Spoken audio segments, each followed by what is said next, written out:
إن الدين عند الله الإسلام. إمام ميمو وهيوريك حجيان كو فوبون بدوبه asingemu ya ekahila torompebe lagine asingemu ya ko aforote ndi hijila luye trompe anna yoron noya lagine ya aforote ndi ona aranu ngoni hajiyan kobe trompe kamenga lagine do kene kafas folo hanto mundera so ya kono depuis adam nara hanya yoron menati amada blado kono gila fuddi hanko wonden do be kan mundu ko mabbe e fimu mujara fa to fa tan wayan tika a muna nyinan ko ni aloni ante nina aye kumala akodo fi hondu hikka himodari yeso mondo himo yewta fimu ari o meeda ukkude hundu ko makko yemu alla la gine ta hobina hanna president Mamadi Doumbouya nanan anyungu ha ministre ma ana gere bo so na ga mo na fala wobe ko ana president jamana krafani menabi me ana president Mamadi Doumbouya di wole no srankani kala ala ministre ma secrétaire général affaires religieuses me yante ma yante osrankani wo alnani kana osrankani ni la se amma wo ko president mengo president lady mendi hande Allah halfini mom di lady president Mamadi Doumbouya ko on don wayni ministre makko secrétaire général affaires religieuses fi argol yottinay den waynare don ko sabu dum don addibe hebe dari yeso men do hande be yottina ngal nelal don président kini intention na mon fera anga hay affaire saranna ife ku anabara toro ana président alere kani akinikini ana président kinikini bra amina muna président ko sabale kondo memra alere kani ni toro akon ana koni ko sabalaro memra ani toro akodo wo président Mamadi Doumbouya kambe tigiri imam be wonbe do kambe tigiri be yurma ma président hande ko be dari do be yurma président fi hondu président no wi wo ko piji tati woni e der fi ene be noddabe do dim piji tati do no sabu dun no be arta be explica na ndo joni andina be yurma président on kambe ana ha sigge lagina di kelifa khasiga hiji abara yungu abara kobri ba awama siga fe hiji meri gana bulo ke lagina ba musiga anana toro fe birimbe ko afala ko sabao afala mundi lagina de we isra village la ko wa so hiji la kala wori isra ka kobeke ni wotoda wo ma wa hiji la ko ra ko sobe wo aranundu wo biddo lagi o wayno kamakko village wo mo yawde haji o yoba mbudi itta sadakaji wada fo inna no yahude on non wona yahani haji dun do aranundu dun do ngono tampini frinde a lagine kai fu kiyoki anyo homu noma mehinde noma atamma gine kalama tanyete kalama anga ikala kili sumbu yife molira afasali wule ana wula toro ko aflana mendi ko ale mamiri ka fo ko hiji ko mete feme dina kodi ko ni adama den dodi lagine den dodi se tola mendi se ale ale na nonte ale kromso nonte ale muso ka o tota ka basa dina ko nuna atinya ni boloma ko flana ne wodi memra ni tro ko sobe wodi mundu kanko o mi janok president Mamadi Doumbouya si woni hare Guinée en jo heboton wono hala inde nene makko ma inde makko kanko ma inde ɓendu makko e fi telemma hajjiyankoɓe telemma ka bonnugol inde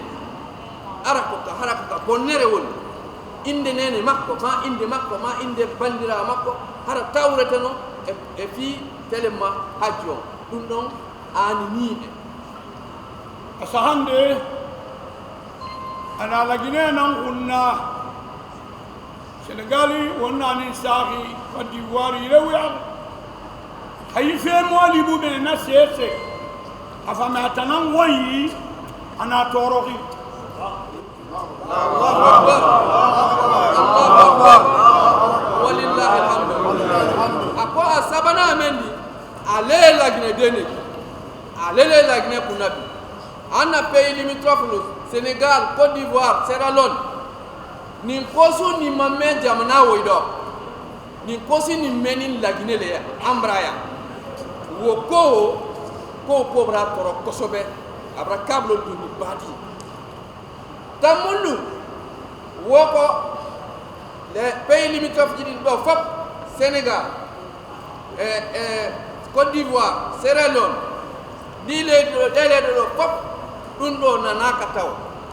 wonde mana ɗum ɗo waɗi kaka leydi makko ɗo waɗi ko kanko woni ka laamu fen ɗo ɗum ɗon tampini e buy wonani ɓe dongal kono an omana hanneya an ko awana fola woɓe na toore prim puy an omana hanna amo omana herema woɓe ko so jañi mbeero ni konin ɗo ko a leydi semenna ano wole keleya blala anna ministre secrétaire général ma anna imam bama ko kana a ledi semaine nani gondo kana o yira kana wo kambe ko be wawi e nder dum do e nder anandeji dum fop ko be wondi do wo ko dum do be wayni ministre secrétaire général o e imam men gon do hande ko den do be ara be halana en kambe ko be wawani en kon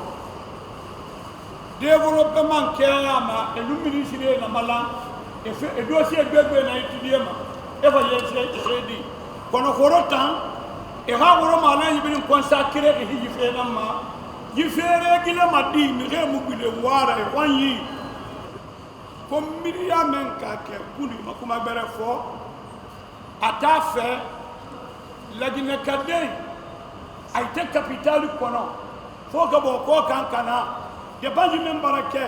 wayna la lomna ay yalala ko wato maka atafe waya ko saka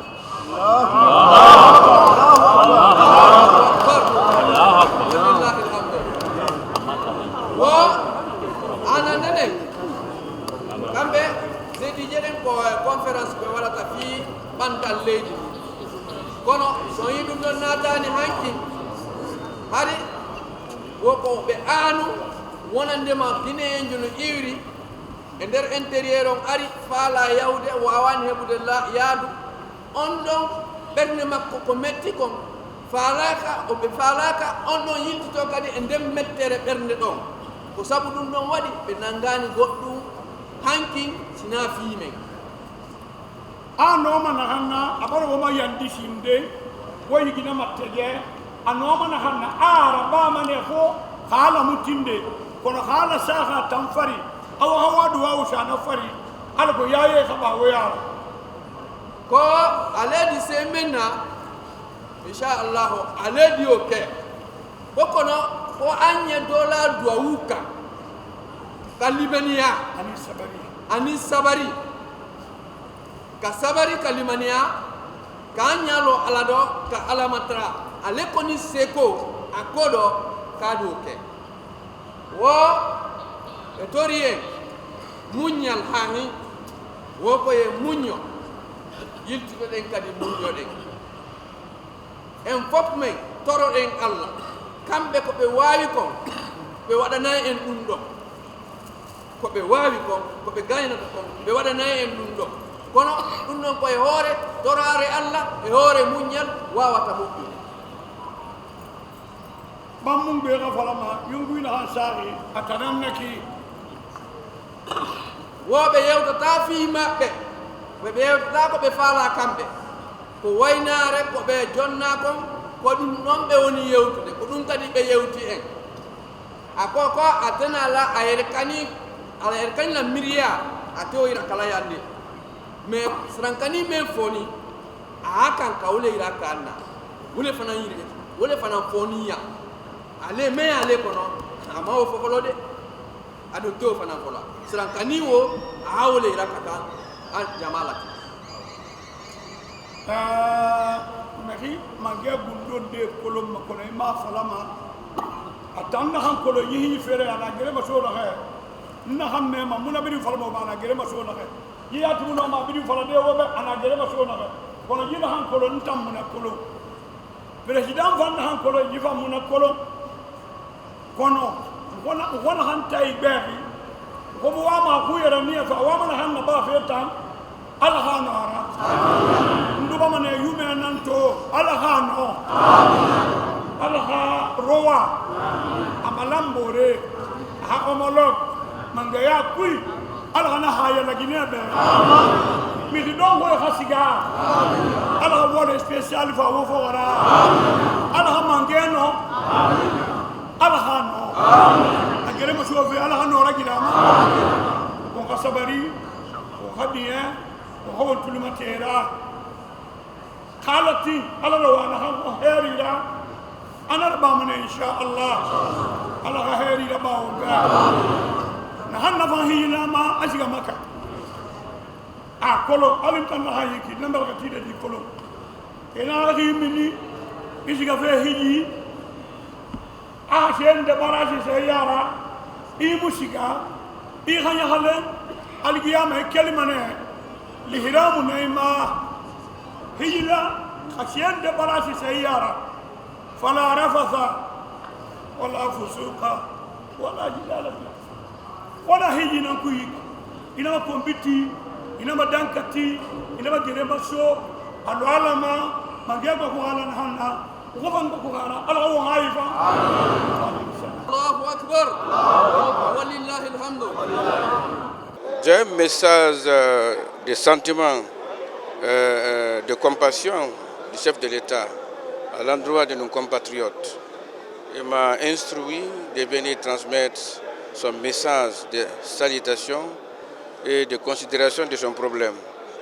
Donc il m'a instruit de prendre toutes les dispositions utiles qu'il faut pour que ces gens-là soient établis dans leurs droits. Vous n'êtes pas sans savoir aujourd'hui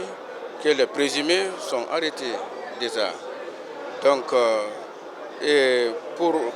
pour suivre cette instruction présidentielle, nous avons annulé notre voyage en tant que ministre chargé des affaires pèlerinage et faire en sorte de suivre ce dossier-là auprès des autorités saoudiennes. Si par la grâce de Dieu, Dieu nous répond, j'irai avec ses compatriotes guinéens en tant que pèlerin de cette année. En cas d'essayance, je serai là encore pour les réconforter et pour prendre toutes les dispositions utiles qui les mettra en réconfort et en satisfaction totale de l'acte du gouvernement. Nous sommes du cœur avec eux. Les demandes sont déjà formulées. Les demandes sont signées par le chef du gouvernement, M. Amadou Ouriba, demandant les visas supplémentaires. Mais seule l'autorité saoudienne qui peut répondre ça favorablement. Nous prions Dieu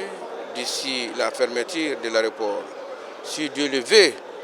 nous allons ensemble avec ses compatriotes. Nous prions toujours Dieu de cela. Si la réponse n'est pas favorable, nous allons rester ici en tant que Guinéens et nous allons faire tout pour qu'ils soient établis dans leurs droits. Inch'Allah, et nous allons le coordonner jusqu'à l'année prochaine afin qu'ils soient parmi le heureux premier convoi guinéen, comme les autres. Donc, sachez que le chef de l'État est du cœur avec eux, avec nos compatriotes guinéens. C'est pourquoi je devais quitter aujourd'hui dans l'avion de 17h, mais je l'ai annulé. Je l'ai annulé et j'ai donné l'instruction à mon adjoint de coordonner l'équipe des SGAR qui sont là-bas, les 10 000 compatriotes pèlerins qui sont déjà en Arabie Saoudite. Donc j'ai pris la sagesse et la bonne compréhension de nos compatriotes qui sont affectés par ces mauvaises personnes et nous prions Dieu de faire en sorte que ces mauvaises personnes soient éloignées de nous et soient éloignées de notre pays et de notre environnement. Le pèlerinage est l'un des piliers de l'islam que nous devons tous œuvrer à sa préservation, à sa pérennité. Et quiconque fait des actes illégaux dans ça, sachez que la malédiction de Dieu va l'accompagner. Je vous salue très bien et je salue la sagesse, la compréhension de mes vraies populations qui sont aujourd'hui victimes. Ankaro sabale ne anyam ani fo muso men kotoni anji yewuledi kana baloba kana fembe ba koni kuma men fo ne wo brandi ya wo brasewa na wo sewa anyo wanya la amaka le kam anya wule nyangina ala ma wule no arama am be wule nyangina wo kuma wo bradi ando wo brabe amma amra sewa mamre du yanga fa wulo na ndele ka kuma wulo ngo mamre du me kuroma idumbu ya yehinan ala kuso anu yewo anu boto fo bilasi lela an karo kele ndi anoni ngonta fengbra nginanta wodi konta sen ko nyafe men ko wule makadi mamadi dumuya ile bira ke odo sababu di ko kanu seto maka alhamdulillah rabbil alamin wo bira dianye amra sewa amra nyani nele ka trawlo ka tralem dumuya le ne keidi an nemen nani ambe gisuye suma hine ka to dumuya ko ambe gisuye suma hine ambe gisubira suma ndinyo ambe gisubira suma ni femfen nani anu kekelen kunsi nani ndaro ambe kekelen ku ammo nani be ande ni ka annana me ka banara nyama nyama ko da fo muso na ambalo ya ni tamalandi ko da kiri nyafi anya ambo ni wale do amma yanlo woni kuma men fo ni walay wo bebeda ba o brasumando ala man seda maka konya anyumala ala man seda anya maka le ngini na anta wodi ngini na ala ma men nankuna ala ma maileda ala ma mama di maileda anya kuma la lagine mu mele kani hine ambe le brasewani lagine mu mele brasewa ambe brasewa ala ma dum ya barika ala ma seda maka konya anya maka le ngini na anta foi le ngini na ta fo maka naka na wo maka lagine mu me maka le koni alama wodi dama alama asibara kada alama maeleda alama mena dunga kuna wobida dianye abarika. Nous sommes dans l'allégresse aujourd'hui grâce à Dieu puisqu'il faut rendre grâce à Dieu. Le président de la République,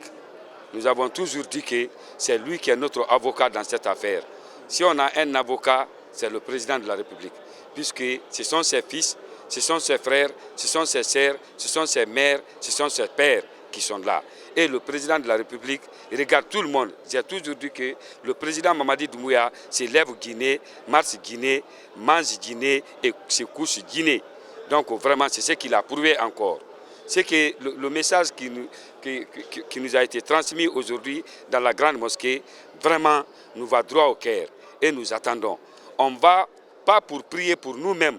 Il n'a qu'à savoir que il a envoyé beaucoup de pèlerins. Il y a beaucoup de pèlerins guinéens qui sont partis cette année. Mais ceux qui sont restés là, ceux qui doivent partir, si Dieu le veut bien, ce sont ces vrais pèlerins. Puisque vraiment, ce que les gens là ont enduré, c'est pourquoi je me suis mis devant eux pour les défendre. Et on devra les défendre devant qui? Devant le président. Et je savais que le président là est sensible. Il est à l'écoute de tous les Guinéens. Et il nous a entendus. Vraiment, nous sommes dans l'allégresse, nous sommes contents. Tout le monde est content. Nos papas sont contents, nos mamans sont contents. Tout le monde est content. On savait que le président allait réagir ainsi. Et il a réagi. Franchement, nous sommes contents et nous allons prier pour lui. Il n'a qu'à savoir que c'est lui, ce sont ces pèlerins qui sont là maintenant là. Ces vrais pèlerins, ce sont eux qui sont là maintenant là. Donc s'il plaît à Dieu, je suis convaincu, mordicus, que l'Arabie Saoudite, le roi va le répondre favorablement pour que les gens la partent. Et je sais que le pèlerinage là, je jure sur l'honneur, Dieu va l'élever.